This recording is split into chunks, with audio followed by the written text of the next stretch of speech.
To start a phone without using the power button, go to the settings and scroll down to the additional settings section.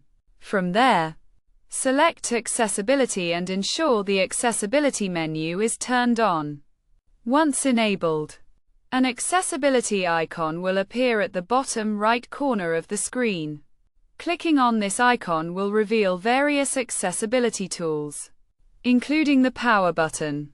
Selecting the power button will prompt a confirmation to either reboot or power off the device.